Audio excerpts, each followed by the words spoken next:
tudo bem? A paz de Jesus e o amor de Maria.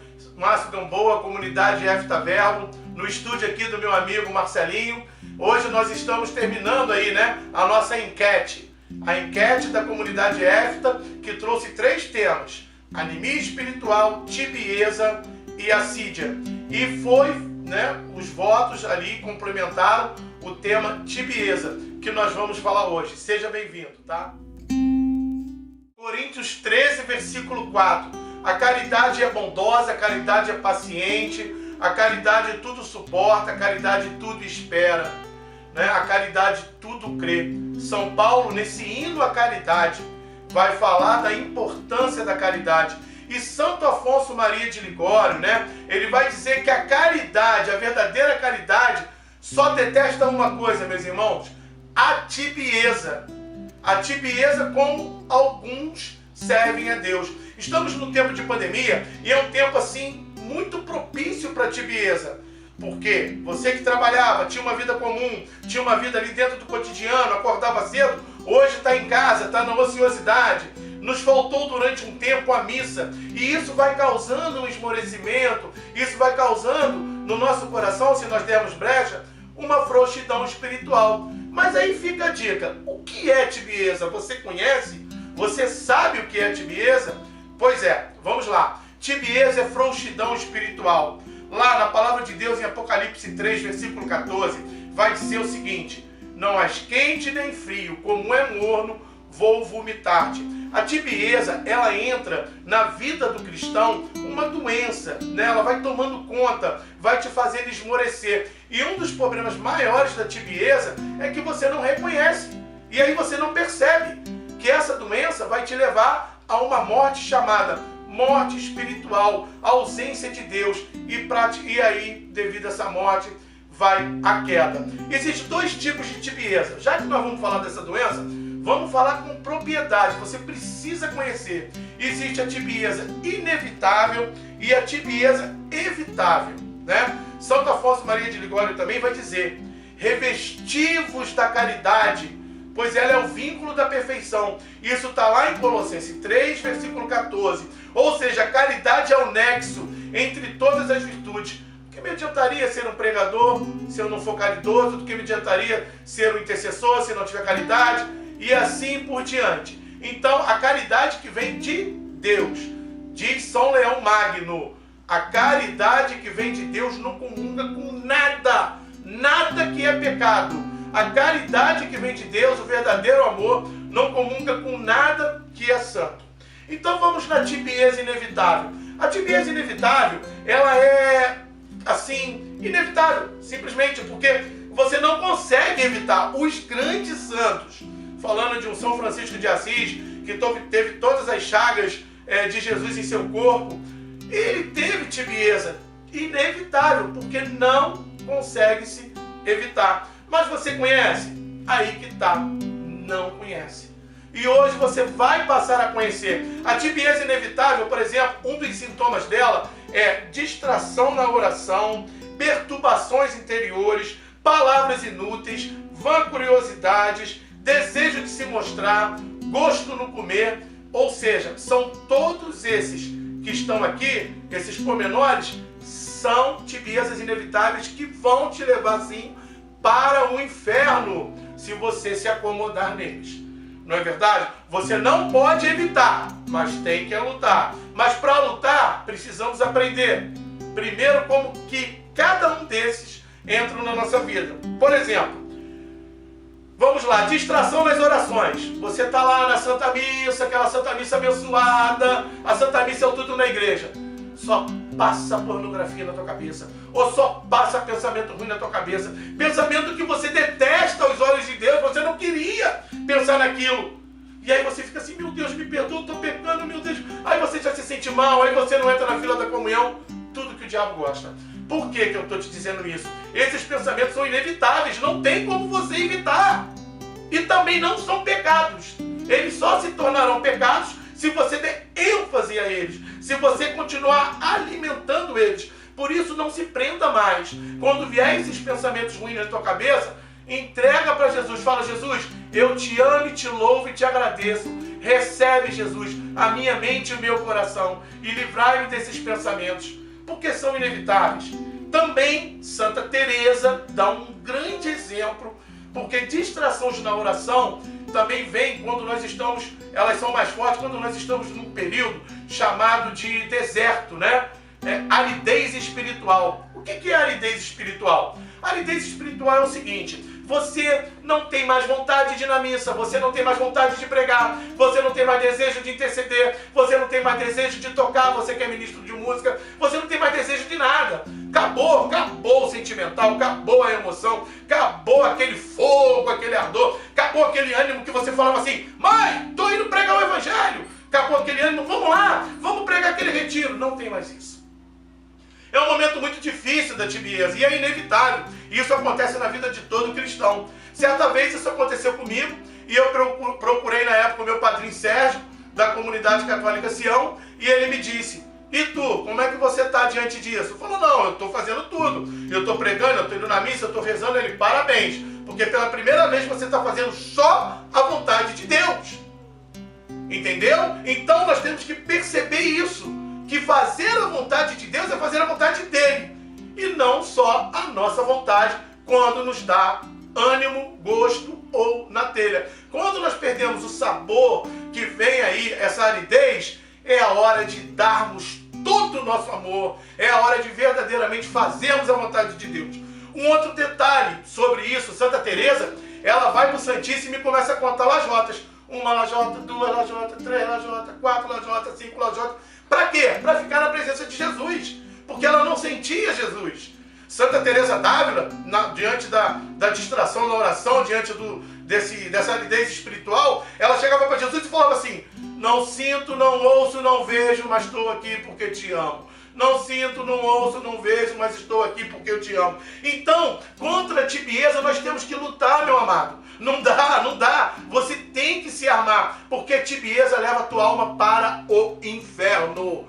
Não tem jeito. E já começa a viver o inferno em vida. Outro detalhe da tibieza são as palavras inúteis, as vancuriosidades, jogar a conversa fora, falar de coisa que não tem nada a ver. A vancuriosidade, nós vivemos mais querendo saber da vida dos outros do que da nossa. Não é verdade? Quando a gente para conversar, a gente sempre para conversar sobre um terceiro, sobre um quarto, sobre um quinto. E você? Como você está? Como está a tua vida? Como está o teu coração? Sabe? O que você tem vivido? O que você tem passado? Nós temos que aprender a olhar para dentro do nosso coração, para dentro do nosso interior. Aí, as ofensas, as perseguições, as humilhações, os rótulos, tudo isso que vem de fora não terão tanto poder, porque você sabe como administrá-los na presença do Senhor, e você sabe que não é contra homem de carne e sangue que você luta, mas contra principados e potestades. Outra coisa, desejo de se mostrar. Quem diz que não tem é hipócrita. Me desculpa, todo mundo tem, todo mundo gosta de ser aplaudido, todo mundo gosta de ser elogiado, tá? Então, se você tem esse desejo de se mostrar, não se culpe por causa disso, mas combate, tem que combater. O músico, eu estou aqui no estúdio, né, trabalhei com o Marcelinho muitos anos na comunidade, ele como músico, ele sabe disso, eu como pregador, eu sei disso. Você acaba de fazer uma boa pregação, acaba de tocar uma boa música, vem lá aquele tapinha nas costas, nossa, arrebentou. Logo faz assim, o termômetro sobe, mas quem é de Deus sabe, toda a honra e toda a glória do Senhor. O desejo de se mostrar lembra muito a história do monge dos desertos, né? Do monge do deserto. O padre que queria ser santo chegou para o bispo e pediu: eu quero ser santo. O bispo mandou ele para o cemitério do mosteiro xingar os mortos. Ele xingou muito contrariado, o dia inteiro xingando os mortos. No outro dia ele voltou, o bispo falou com ele: agora tu vai lá elogiar os mortos. Ele foi lá e elogiou os mortos. No terceiro dia, ele sem entender nada foi perto do bispo. O que tem a ver isso com santidade? Quando falarem todo o mal contra você, permaneça como os mortos. O bispo falou com ele: quando te elogiarem, permaneça como os mortos. Então nós precisamos ter essa consciência que a tibieza é inevitável, mas fazer as pazes com ela é fazer as pazes com o demônio. Amém? Então foca nisso, sabe? Vamos continuar esse estudo, aí vamos entrar na tibieza evitável, mas a tibieza inevitável, eu também quero te dizer uma coisa: assim como ela é inevitável, Deus também dá a graça para nós superarmos. Essas faltas da tibieza inevitável, é impossível evitá-las completamente, por causa da nossa vida corrompida pelo pecado original. Mas não podemos fazer as pazes com ela. Devemos estar sempre em combate. Santo Agostinho diz uma coisa muito bacana. Ele fala assim: conhece a arca do tesouro que tem em teu coração, e encontrará a arca do tesouro que te levará ao céu. Ou o que Santo Agostinho quis dizer? Que arca do tesouro são essas? Que tesouros são esses? As nossas misérias, meu irmão. Sabe? Quando eu tomo conhecimento das minhas misérias, elas vão me levar às arcas celestiais de Deus. Por quê? Os tesouros de Deus, porque eu me coloco a caminho da santidade. Então, toda vez que você faz um ato de caridade, você está no 700 lotado, você está no ônibus lotado, você está em algum lugar, você dá um lugar para uma pessoa idosa sentar, você faz o ato de caridade mais simples dentro do amor de Deus, todas essas faltas são apagadas. Isso é muito importante, tá bom? Aprenda isso, que a caridade é o vínculo da perfeição para aqueles que estão em Deus, tá? Agora, tem a tibieza evitável. Por que evitável? Porque pela graça de Deus presente nesse mundo, nós podemos evitá-la, sabe?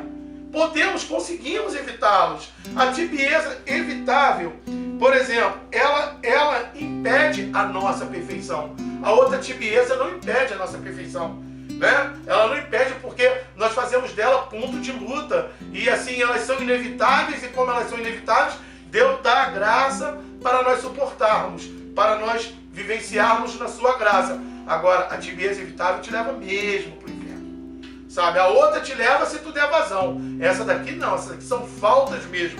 São os pecados veniais, né? Por exemplo, vamos lá, pequenas murmurações. Tibieza evitável. Vai dizer que tu não reclama da vida. Vai dizer que nessa pandemia tá tudo bem. Que tu tá em casa, tá tudo bacana, tá tudo lindo, maravilhoso, né? Pode ter aí um número de pessoas que tá com a sua conta bancária cheia. Mesmo essas pessoas, meus amados, que estão com dinheiro no banco e que estão, assim, economicamente garantidos, também estão adoecendo. Você não acredita, um amigo meu virou para mim e falou assim, não vou falar nome, mas se ele ouvir também ele não vai ficar chateado porque ele é um grande amigo meu. Cara, eu tenho tudo. A minha conta no banco tá legal, minha poupança tá legal, minha família tá legal, mas eu tô doente. Eu preciso fazer alguma coisa, eu tô doente, eu não tô aguentando. Quer dizer, a ociosidade tá adoecendo ele. Então nós vivemos num tempo que essas pequenas murmurações, nossa, estão tomando com certeza a nossa vida. A pessoa que murmura, ela vive com o ombro arqueado assim, sabe? Você vê que ela tá doente. Você vê que ela vai ficando doente, ela vai ficando, tudo na vida dela é tragédia, tudo na vida dela é desgraça, tudo na vida dela, sabe? E nós, gente, somos um povo que culturalmente reclamamos de tudo. O ônibus atrasou, reclamamos. O ônibus adiantou, reclamamos. O ônibus está vazio, reclamamos. O ônibus está cheio, reclamamos. Reclamamos de tudo na vida. E nós precisamos fazer diferente. Nós precisamos louvar a Deus. Meu filho, 27 dias no hospital, dou esse testemunho. Todos os dias eu louvava a Deus por meu filho estar ali e por Deus estar me dando a graça da vida dele. Precisamos louvar a Deus. Eu também me pego reclamando. Não estou aqui como santo, não. Mas eu reconheço que é um pecado e que eu preciso, ao invés de reclamar, louvar. Então as murmurações, elas trazem um peso muito, assim, tamanho para a alma humana. As imprecações são os palavrões, as palavras de duplo sentido. Dá para ser igreja e assistir Cacete e Planeta? Dá para ser, que nem existe mais, né? Dá para ser igreja e assistir o Pânico e rir com essas piadas maldosas, e rir com essas maledicências, e rir com essas piadas que vão contra o Evangelho, que vão contra Deus, que vão contra a família? Fala sério. E os ressentimentos? As mágoas contidas no coração? Sabe, você fica ali, está na igreja, mas está guardando aquela broncazinha lá no fundo do teu coração. Está guardando aquele ressentimento. Meu irmão, a primeira dinâmica de Deus na minha vida, quando eu vejo um rótulo, quando eu vejo uma insídia de Satanás, que o outro quer me ferir, eu começo a orar por ele na hora. Já quebra a maldição. Na hora. Não guarde ressentimento. Palavra de Deus, Efésios 5:24. Não dê lugar ao diabo. Não guarde ressentimento. Não dê lugar ao demônio. É a palavra de Deus que diz isso. sabe? O ódio é assassino. O ódio mata. O ódio mata, sabe? Aquele que odeia seu irmão é assassino porque está se matando. Pede a Deus, reza pelaquela pessoa que te ofendeu, que te machucou. Tira isso do teu coração. Outra coisa, caçoar do próximo. É muito legal entre amigos a brincadeira. Sim, é bacana. Mas tem brincadeiras que são terríveis, que denigrem a imagem do teu irmão, que machuca o teu irmão, que fere o teu irmão, e isso não agrada a Deus. Sabe? Outra tibieza evitável, antipatias nutridas no coração. Tu olha para o outro e fala assim, não fui com a cara dele. Pô, meu irmão, cristão, dentro da igreja, pastorais diferentes, mas somos um só corpo. Aí começa a separar as pessoas, começa a ver separação, aquele ali não presta, aquele ali presta, aquele ali é bom, aquele ali não é bom. Presta atenção numa coisa, só Jesus, só nele você percebe, pelos frutos os conhecereis, mas nada o que falar disso daí vai resolver, porque uma obra se conhece pelos frutos, a tua vida te conhece pelos frutos, ainda que falem de você, isso não importa. Ok? Então pede a Deus esse coração novo, pede a Deus esse coração transformado, sabe? Não tenha inimigos, sabe? Tenha amigos. Por mais que não gostem de você, não tem problema, ora por eles. No teu coração, Deus que vê o teu coração, Deus que vê a tua oração em silêncio, vai te recompensar com a paz e com a graça. Outra tibieza, né? Mentiras voluntárias. Meu Deus do céu. Isso também enfraquece a tua fé. Traz uma frouxidão. Telefone toca. Tô aí não. Se for para mim, não tô aí não. Sempre usando das mentiras para se dar bem. Mentiras pequenininhas, na verdade. Não são mentiras que são pecados mortais. É aquela mentira que você fala para se livrar de alguém aqui. É uma mentira que tu fala pro guarda lá no trânsito. É uma mentira que tu fala lá pro cara que tu deve. Sempre para se dar bem. E isso vai trazendo um peso muito grande para a tua alma. Bom, isso é tibieza. Olha, o reino dos céus, a gente conquista ele nas pequenas coisas. Não tem jeito. Né? Os santos dizem isso. É nas pequenas coisas que nós ganhamos o reino dos céus. Não adianta grandes pregações. Não. São pequenas atitudes que te levam para o céu. Mas o diabo trabalha do mesmo jeito. Sabe por quê? Porque são com essas pequenas brechas que ele vai cansando você. Você está cansado, desgaste emocional, você não reza mais, não busca mais a Deus por causa desse acúmulo de falta. Lembro-me do padre Luiz, né, Luiz Cláudio Cascatinha, que dizia, não são os 10 mandamentos só que vão levar a pessoa para o inferno, não. São essas pequenas faltas que a pessoa vai acumulando ao longo da sua vida. Agora, nós vamos ter daqui a pouco um momento chamado os 5 meios para viver a tibieza. É um outro vídeo que nós vamos fazer, é uma outra pregação, e você vai descobrir que essa doença que fez de você, que era um pregador, um missionário, um discípulo, de você que tinha uma fé, que encantava as pessoas, hoje essa pessoa morna, essa pessoa tíbia, frouxa, cansada, que não sai mais de casa para ir à missa, que se acomodou com a missa na televisão, agora que a missa voltou, você não quer voltar. Você vai descobrir que a partir desses 5 meios tem sim, tem cura, tem libertação, tem poder de Deus. O anjo disse a Nossa Senhora, porque a Deus nada é impossível. Por isso, toma posse da graça de Deus, venha conosco nesse segundo vídeo, onde o Senhor vai nos falar muito forte ao coração os 5 meios para vencer a tibieza. Te aguardem!